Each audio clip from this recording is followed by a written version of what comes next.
Geeky Studio, we're ready to play.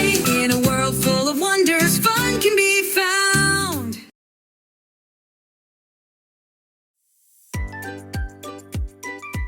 ഒരു കൊച്ചു ഗ്രാമത്തിൽ സന്തോഷവാനായ ഒരു പുൽച്ചാടിയും കഠിനാധ്വാനികളായ ഉറുമ്പുകളുടെ ഒരു കൂട്ടവും താമസിച്ചിരുന്നു. പുൽച്ചാടി ഒരു കാര്യത്തിനെയും പറ്റി ആലോചിക്കാതെ കളിച്ചും ചിരിച്ചും ജീവിതം നയിക്കുകയായിരുന്നു. പുൽച്ചാടി ഇങ്ങനെ കളിച്ചുകൊണ്ടിരിക്കുമ്പോൾ ഉറുമ്പുകൾ എല്ലാ ദിവസവും കാട്ടിൽ പോയി ഭക്ഷണം ശേഖരിക്കുമായിരുന്നു. ഒരു ദിവസം പുൽച്ചാടി ഉറുമ്പുകളോട് ചോദിച്ചു, എന്തിനാണ് ഇത്രയും പണിയെടുക്കുന്നത്? വരൂ, നമുക്ക് കളിച്ചു ആസ്വദിച്ച് ഇന്നത്തെ ദിവസം കളയാം. പക്ഷേ ഉറുമ്പുകൾ പറഞ്ഞു, നമ്മൾ തണുപ്പ് കാലത്തിന് വേണ്ടിയിട്ടാണ് ഭക്ഷണം ശേഖരിക്കുന്നത്. തണുപ്പ് കാലത്ത് ഭക്ഷണം ഒന്നും കിട്ടില്ല. നിങ്ങളും ഇപ്പോൾ തന്നെ ശേഖരിക്കാൻ തുടങ്ങിക്കോ. പുൽച്ചാടി ഇതിനു മറുപടി ചിരിച്ചുകൊണ്ട് പറഞ്ഞു, തണുപ്പ് കാലം ഭയങ്കര ദൂരമല്ലേ? അതിന്റെ പറ്റി ഇപ്പോ എന്തിനാണ് ആലോചിക്കുന്നേ? ഉറുമ്പുകൾ പണിയെടുക്കുമ്പോൾ പുൽച്ചാടി വെറുതെ ഇരുന്ന സമയം കളയുമായിരുന്നു. പുൽച്ചാടി വിചാരിച്ചു, തണുപ്പ് കാലം ഭയങ്കര ദൂരമല്ലേ, നമുക്ക് കുറച്ചു കഴിഞ്ഞിട്ട് ഭക്ഷണം ശേഖരിക്കാം എന്ന്. കാലങ്ങൾ മാറാൻ തുടങ്ങി. പക്ഷേ പുൽച്ചാടി ഇപ്പോഴും ഒരു പണിയും എടുക്കാതെ കളിച്ചുകൊണ്ടിരുന്നു.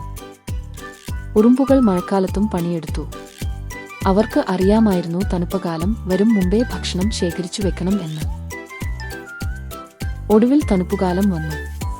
ഗ്രാമം മുഴുവൻ കടുത്ത മഞ്ഞിൽ മൂടി. ഉറുമ്പുകൾ പറഞ്ഞ പോലെ തന്നെ പുൽച്ചാടിയുടെ ഭക്ഷണം എല്ലാം വേഗം തന്നെ തീർന്നുപോയി. വിശന്നും നിരാശയുമായി പുൽച്ചാടി ഭക്ഷണം തേടി പുറത്തേക്ക് പോയി. പക്ഷേ ഭക്ഷണം ഒന്നും ഇല്ലാമായിരുന്നു. വിശന്ന പുൽച്ചാടി ഉറുമ്പിന്റെ ഡോറിൽ പോയി മുട്ടി. ഡോർ തുറന്നപ്പോൾ പുൽച്ചാടി ചോദിച്ചു, കുറച്ചു ഭക്ഷണം തരുമോ? എന്റെ ഭക്ഷണം എല്ലാം തീർന്നുപോയി. ഇതിനു ഉറുമ്പ് പറഞ്ഞു, അതുകൊണ്ടല്ലേ നമ്മൾ പറഞ്ഞത് തണുപ്പുകാലം വരുന്നതിന് മുമ്പേ ഭക്ഷണം ശേഖരിക്കണം എന്ന്. പക്ഷേ വിഷമിക്കേണ്ട, നമ്മൾ സഹായിക്കാം. ഇത് കേട്ടതോടെ പുൽച്ചാടി കരയാൻ തുടങ്ങി. എന്നിട്ട് പറഞ്ഞു, ഞാൻ ഇനി മടിയനാകില്ല.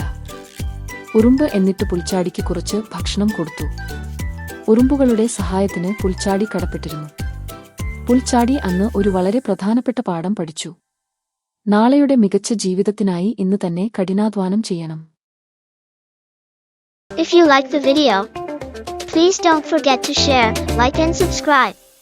Visit our channel for more heartwarming tales. Bye bye.